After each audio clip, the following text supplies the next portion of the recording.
करने के लिए हमारे साथ बीजेपी के प्रवक्ता विजेंद्र नेहरा जी हैं। हमारे साथ प्रवक्ता कांग्रेस वेद प्रकाश विद्रोही हैं। हमारे साथ वरिष्ठ पत्रकार योगेश सोनी हैं। आप तीनों ही खास मेहमानों का बहुत स्वागत है सूर्य समाचार पर।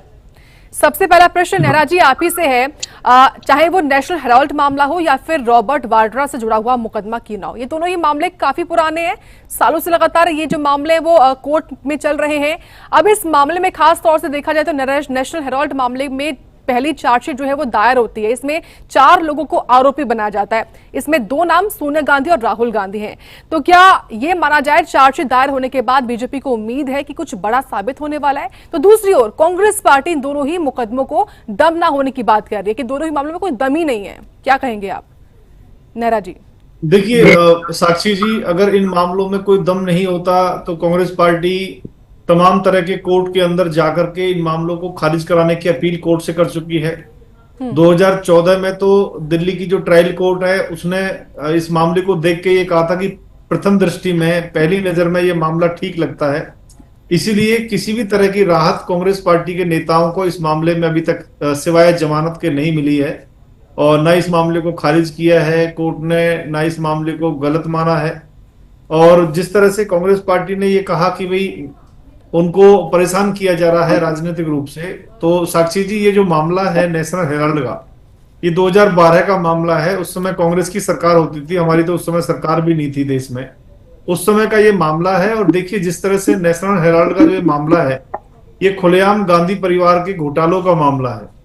इस मामले के अंदर गांधी परिवार ने कांग्रेस पार्टी के पैसे से 90 करोड़ का लोन एजेएल को दिया और फिर अपनी यंग इंडियन कंपनी बनाकर सिर्फ 50 लाख रुपए में पूरी कंपनी हड़प ली। कांग्रेस की असली पारिवारिक कंपनी का जो भ्रष्टाचार मॉडल है वो नेशनल हेराल्ड के रूप में आज देश के सामने है, जो लगभग 2500 करोड़ रुपए की संपत्ति गांधी परिवार के नाम हो जाती है।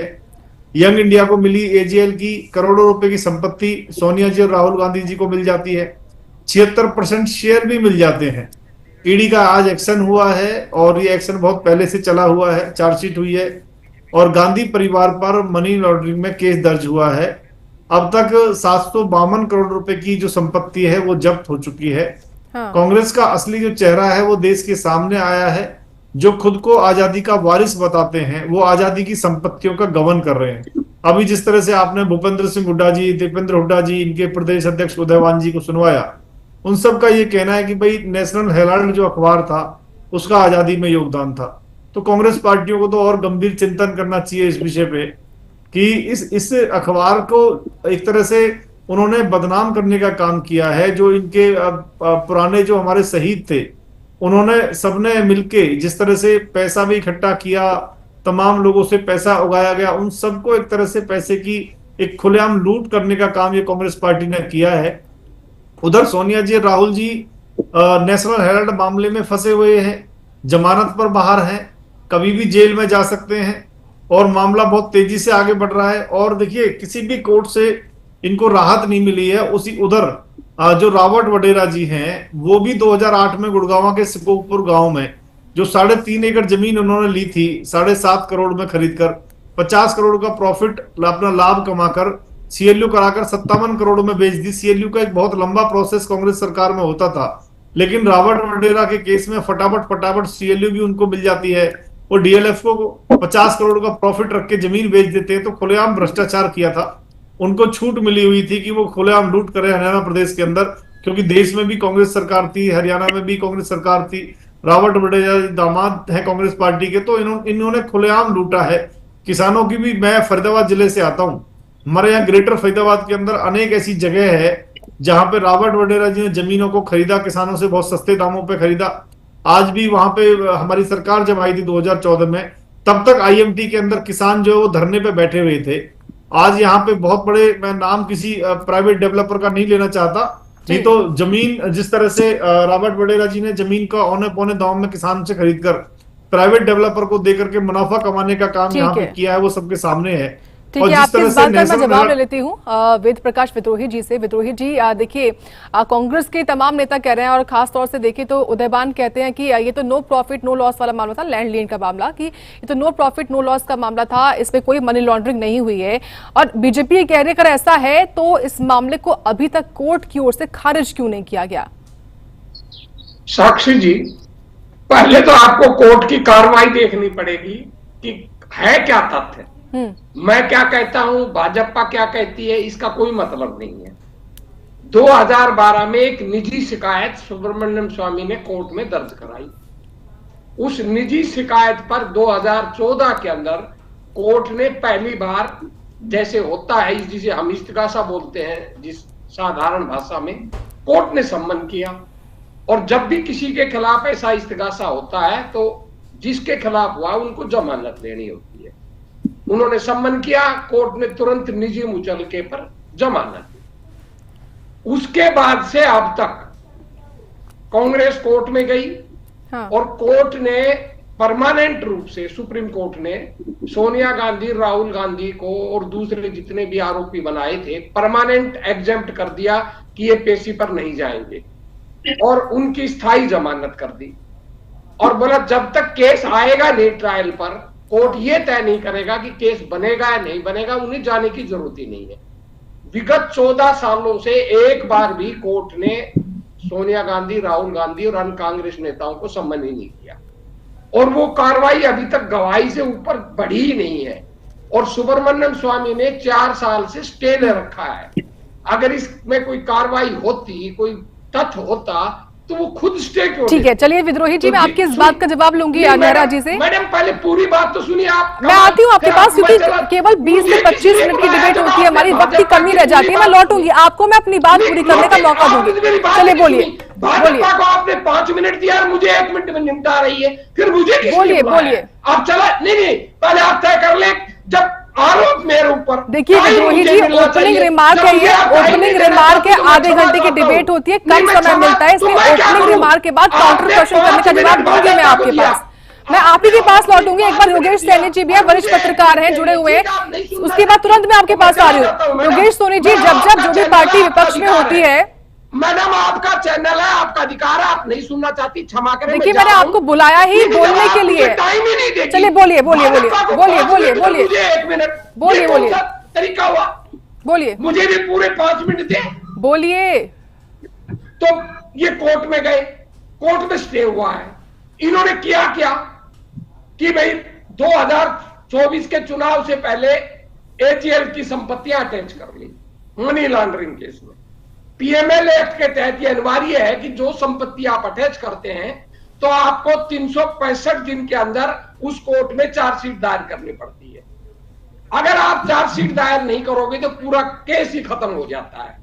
अब इन्होंने लोकसभा चुनावों के अंदर एक माहौल बनाने के लिए संपत्ति तो अटैच कर ली। अब ये करें क्या? 9 अप्रैल को वो खत्म हो रहा था 365 दिन। 9 अप्रैल को इन्होंने चार्जशीट दायर कर दी। लेकिन विद्रोही जी, अगर सब कुछ ठीक चल रहा है, आप जो बात बोल रहे हैं, तो कांग्रेस पार्टी के अलग अलग नेता देश के हर कोने में प्रदर्शन क्यों कर रहे हैं? कोर्ट पर भरोसा है ना, तो आप ही को मौका दे रही हूँ बोलने का। मैं आपसे बहस ही, अरे भाई, मैं आप ही को मौका दे रही हूँ, आप ही से मैं काउंटर क्वेश्चन कर रही हूँ।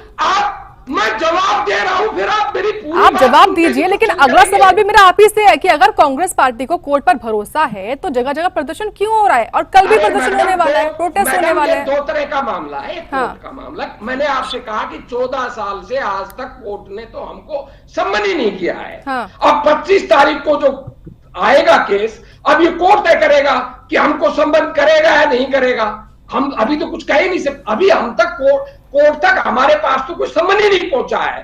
25 तारीख को कोर्ट क्या तय करना है तो कोर्ट जाने। अब ये राजनीतिक हम पर दुष्प्रचार कर रहे हैं। ये कह रहे मनी लॉन्ड्रिंग हुई, ये कह रहे एजीएल इन्होंने कांग्रेस के नाम, हम कह रहे झूठ बोल रहे हो आप।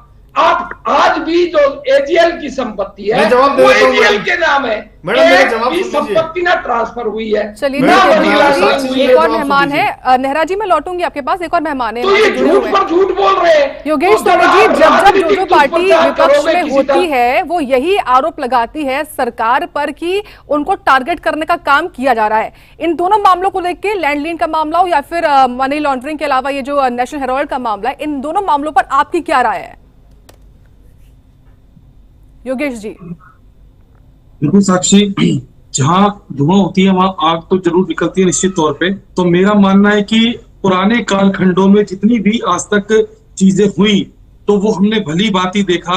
और यदि देखिए कोई घोटाला छोटा मोटा हो, 2, 4, 5, 10, 20 करोड़ का, तो वो बातें छुप जाती हैं, उस बात में कोई चीजें सामने नहीं आती हैं। लेकिन ये इतना बड़ा मामला था और देश का एकमात्र ऐसा मीडिया हाउस था जो 400% से भी अधिक प्रॉफिट में था। तो आप इस बात को तो समझ लीजिए कि इतना जबरदस्त प्रॉफिट, और ये दिखाया गया जिस तरीके से चीजों को मॉडिफाई करके शो किया गया था, उससे साफ नजर आ रहा था कि यहाँ एक घोटाला हुआ। दूसरा चरण ये है कि देखिए ऐसा भी नहीं कि इतनी अंधेर गर्दी है कि क्या नाम है, आप बिल्कुल ही कानून ने जो है आंखें मीच रखी हैं और किसी को भी आप फंसा सकते हो।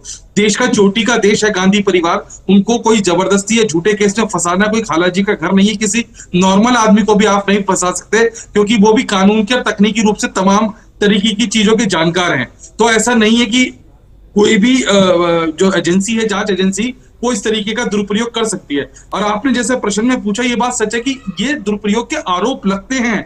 कोई की आटे में नमक की बात दूसरी होती है, लेकिन नमक और पूरा आटा आधा आधा मिला के कभी रोटी नहीं बनती। इसी आधार पे पूरा सारा, अगर कोई घोटाला नहीं है, किसी के ऊपर वो घोटाला थोपा जा रहा है, तो वो पूरे संपूर्ण रूप से फेक होगा, ऐसी कोई संभावना नहीं है। लेकिन मेरा मानना ऐसा है कि इन सब चीजों के आधार पे जब कोर्ट में कोई कार्रवाई चल रही है, जब कानून का प्रयोग जानते हैं और उनके देश के उनके संपर्क में जाने वाले बड़े वकील हैं, ऐसा नहीं है कांग्रेस कोई वो है, देश पे एक लंबे कालखंड के दौरान उन्होंने जो है राज किया है, सरकार चलाई है, देश को संचालित करा है। लेकिन जब ऐसी चीजें सामने आती हैं तो ये देश की जनता के सामने चीजों को जब रखा जाता है तो दुर्भाग्य है। तो मुझे लगता है कांग्रेस ने अगर घोटाला नहीं किया तो करने की घबराने की जरूरत क्यों है। मेरा एक ऐसा मानना है कि जब चीजें स्मूथ तरीके से चल रही है, कानून के अंतर्गत चल रही है। पास एक बार नेहरा जी आप काउंटर क्वेश्चन का जवाब दीजिए, और फिर विद्रोही जी मैं लौट रही हूँ आपके पास। भाजपा के प्रवक्ता ये कहते हैं भाजपा तो देश के सामने रख सकती है, हमने घोटाला किया, हम देश के सामने नहीं रख सकते। अगर कोर्ट में कार्रवाई चल रही तो भाजपा क्यों बयान दे रही है? आप पत्रकार हैं, भाजपा के प्रवक्ता, पहले ये तो मैं आपके बीच में नहीं बोला था वेद प्रकाश जी। देखिए सुनिए, मैं आपके बीच में नहीं बोला था भाई साहब, बोलिए नहीं। भाई देखिए मैंने तो आपके तथाकथित विश्लेषक को बोला है। ठीक है विद्रोही जी बोलिएगा, एक बार नेहरा जी अपनी बात पूरी कर लें। विद्रोही जी आप अपने टर्न पे बोलना, मेरी बात सुनिए। आपने कहा, विद्रोही जी ने कहा, मैडम देखिए मैं विद्रोही जी का बहुत सम्मान करता हूँ, लेकिन उन्होंने जिस तरह से कहा कि कांग्रेस पार्टी का ये कहना है कि भारतीय जनता पार्टी झूठ बोल रही है। चलिए भारतीय जनता पार्टी के बारे में वो कुछ भी कह सकते हैं, लेकिन कोर्ट ने इस बारे में क्या क्या कहा है, मैं वो कोर्ट की टिप्पणी आपको थोड़ा सा बता देता हूं मैडम। अदालत की टिप्पणी और आदेश में आपको बता देता हूं। जून 2014 में दिल्ली की मेट्रोपॉलिटन मजिस्ट्रेट कोर्ट ने सोनिया गांधी, राहुल गांधी और अन्य के खिलाफ सम्मन जारी किया, और अदालत ने पाया कि यंग इंडिया लिमिटेड YAL को एक शेल कंपनी के रूप में उपयोग किया गया। ये कोर्ट ने माना है मैडम, जिससे सार्वजनिक धन को निजी स्वार्थों के लिए इस्तेमाल किया गया है, और एसोसिएट जनरल लिमिटेड AGL की 2000 करोड़ की संपत्तियों पर नियंत्रण प्राप्त किया गया है। ये कोर्ट की टिप्पणी है, गूगल सर्च करके कोई भी देख सकता है। दिसंबर 2015 में दिल्ली हाईकोर्ट ने सोनिया गांधी, राहुल गांधी की उन याचिकाओं को खारिज कर दिया जिनमें उन्हें ट्रायल कोर्ट द्वारा जारी सम्मनों को चुनौती दी गई थी। अदालत ने यह भी कहा कि उन्हें व्यक्तिगत रूप से ट्रायल कोर्ट में उपस्थित होना पड़ेगा, कोई छूट नहीं दी। जिस तरह से वेद प्रकाश जी कह रहे थे छूट दे दी, कोई छूट नहीं दी। मैं कोर्ट की टिप्पणी बता रहा हूं सर। जुलाई 2024 में दिल्ली हाई कोर्ट ने सुब्रमण्यम स्वामी जी, सोनिया गांधी जी, राहुल गांधी जी को निर्देश दिया कि वे अपनी दलीलों पर 4 सप्ताह के भीतर लिखित नोट दाखिल करें, और अदालत में इसके बाद लिखित दलीलें 15,000 के शुल्क के साथ स्वीकार की जाएंगी। अब सोनिया गांधी जी, राहुल गांधी जी को कोर्ट में बुलाने की घटनाएं बता देता हूं। आप वेद प्रकाश जी पहले भी डिबेट में कह रहे थे, यहां भी कह रहे हो, आगे मत कहना, सुन लीजिए ध्यान से। जून 2024 में ट्रायल कोर्ट ने सोनिया गांधी, राहुल गांधी और अन्य को सम्मन जारी किया, और 7 अगस्त 2014 को उन्हें पेश होने का आदेश दिया। मैडम सुनिए, 7 अगस्त 2014 को पेश होने का आदेश दिया, ट्रायल कोर्ट ने सोनिया गांधी और राहुल गांधी जी को ये कह रहे थे ना, कोई आदेश नहीं दिया उनको, कोई पेश होने के लिए नहीं कहा, एजेंट कर दिया। कहां कर दिया? दिसंबर 2015 में दिल्ली हाई कोर्ट ने, यह आपको बता देता हूं मैडम कि 2015 की बता देता हूं, दिल्ली हाई कोर्ट ने समनों को चुनौती देने वाली याचिकाओं को खारिज कर दिया और जिससे उन्हें ट्रायल कोर्ट में पेश होना पड़ेगा सोनिया जी राहुल गांधी जी को, ये कहा 2022 में प्रदर्शन। चलिए ठीक है, नेहरा जी मैं लौटूंगी आपके पास। विद्रोही जी जवाब दीजिए, क्या कह रहे हैं विजेंद्र जी? आरोप लगा रहे हैं कि कांग्रेस झूठ बोल रही है। मैडम 2022 नेहरा जी ठीक है, मैं लौटूंगी आपके पास, एक बार विद्रोही जी अपनी बात पूरी करें। कर दूं मैं मैडम, सुनिए ना, अब आप मुझे बताइए 2022 में 2 बार सोनिया गांधी राहुल गांधी को बुलाया है, 2 बार। अब आपने कह दिया, मेरी सुनो ना भाई। मैडम ये झूठ किस लिए बोलते हैं? यही तो मैं कह रहा हूं। मैंने कहा कि पहली बार कोर्ट ने सम्मन किया और जमानत दे दी, मैंने यही बात तो कही थी। 2014 में बुलाया, मैंने कौन सी झूठ बोल दी?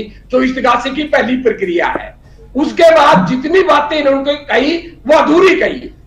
जो दिल्ली हाई कोर्ट ने टिप्पणी की थी, उन टिप्पणियों के खिलाफ कांग्रेस सुप्रीम कोर्ट में गई और सुप्रीम कोर्ट ने उन टिप्पणियों को खारिज कर दिया और कहा ये बकवास है, और सुप्रीम कोर्ट ने स्टे दे दिया कि नहीं, इनको एग्जेम्प्ट है। मैंने हाई कोर्ट का नहीं कहा, मैंने नाम लिया है सुप्रीम कोर्ट का, कि सुप्रीम कोर्ट ने एग्जेम्प्ट किया, इनको नहीं बुलाया जाएगा। सुन लीजिए ना, आपको नॉलेज नहीं है।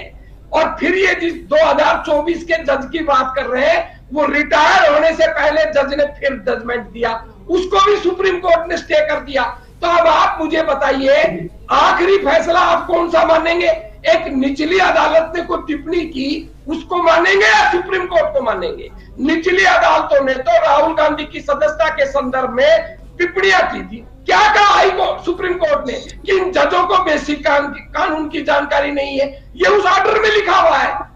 तो जो टिप्पणी आखिरी होती है मैडम कोर्ट की, वो सुप्रीम कोर्ट की होती है, और सुप्रीम कोर्ट जो टिप्पणी कर देता है किसी के पक्ष में या विरोध में, वही अंतिम मानी जाती है। एक बार भी सोनिया गांधी राहुल गांधी को कोर्ट ने सम्मन नहीं किया, क्योंकि ट्रायल तो 4 साल से बंद है, और वो ट्रायल बंद स्वयं सुब्रमण्यम स्वामी ने करवाया है बंद। अब पीएमएलए का मैंने कह दिया, अब ये कोर्ट में गए पहली बार, अब कोर्ट क्या कहेगा उसके बाद ही हम कह सकते हैं। और जहां तक राजनीतिक लड़ाई की बात है, जितना ये दुष्प्रचार हमारे खिलाफ कर रहे हैं, स्वाभाविक है, हम उसका राजनीतिक रूप से मुकाबला करेंगे। और मैं इस तथाकथित विश्लेषक को चुनौती देता हूं, इनको इतना नहीं मालूम, ये मुझे एक कागज दिखा दे कि 400% वो लाभ में चल रहा था। अरे मेरे भाई, घाटे में चल रहा था ये नेशनल आर्ट, ये रिकॉर्ड पर है।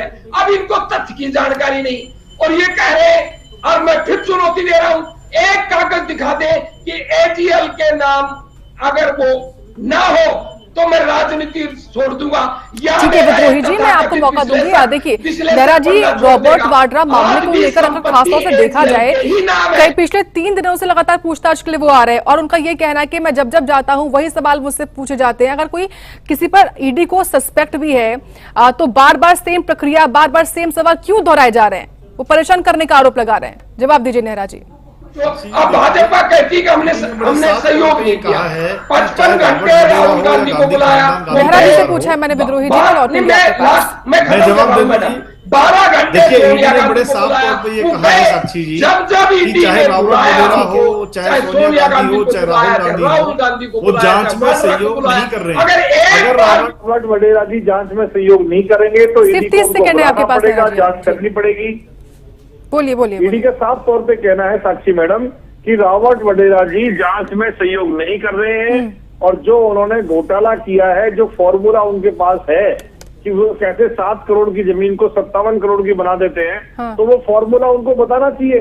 देखिए, अगर वो फॉर्मूला ठीक है तो वो फॉर्मूला उनको देश के सामने बताना चाहिए ना कि कौन सा फॉर्मूला उनके पास में है। और ये कांग्रेस पार्टी की सरकार को इस बात का जवाब देना चाहिए, कांग्रेस के लोगों को, कि जब इनकी सरकार की हरियाणा प्रदेश के अंदर तो ऐसा कौन सा तरीका था जिसमें रावत वडेरा को फटाफट सीएलयू में लिया। ठीक है योगेश जी, इस पूरे मसले को लेकर जिस तरीके से रॉबर्ट वाड्रा का बयान सामने आया है कि बार बार मुझसे सेम सवाल दोहराए जाते हैं, बार बार सेम मैं डॉक्यूमेंट दिखा चुका हूं, लेकिन फिर भी वो चीज मांगी जाती है, इतना लंबा गैप भी हुआ है, तो इसको लेकर कैसे देखते हैं आप योगेश जी? ये तो रॉबर्ट वाड्रा ने कहा, इससे ईडी क्या कहती है वो देखना भी बाकी है। हाँ। क्योंकि वो अपनी बात को कह रही कि मुझसे बार बार वही प्रश्न कर रहे हैं। देखिए ईडी की कार्रवाई है, कोई आसान काम नहीं। ईडी कार्रवाई जब करती है जब बाकी लाखों करोड़ों का घोटाला होता है। अगर वो उनको 5, 10, 20 बार बुलाती है तो उनको जांच में सहयोग करना चाहिए। यदि वो सही है तो निश्चित तौर पर उनको घबराना नहीं चाहिए। ईडी इसमें अपना क्या पक्ष रखता है, जो उन्होंने मीडिया के सामने रॉबर्ट वाड्रा ने कहा कि मेरे से बार बार मुख्यमंत्री के खिलाफ क्या उत्तर देती है, ये देखना बाकी होगा। क्योंकि किसी भी बात को एक ही तरीके से समझ के कोई भी निर्णय या हम कोई भी बात नहीं कह सकते, क्योंकि जब तक तथ्यात्मक चीजें सामने ना आ जाए ऑफिशियली तब तक कुछ भी कहने के अंदर जल्दबाजी होगी और इसमें गलत भी होगी।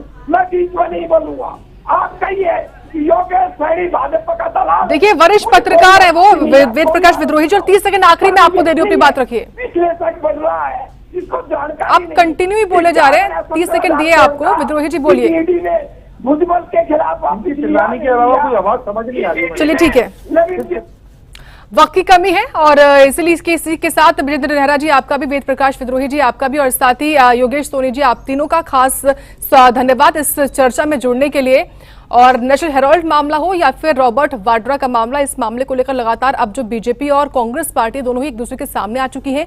मामले में आगे क्या होता है देखने वाली बात होगी। फिलहाल सूर्य विशेष में इतना ही। आप देखते रहें सूर्या समाचार।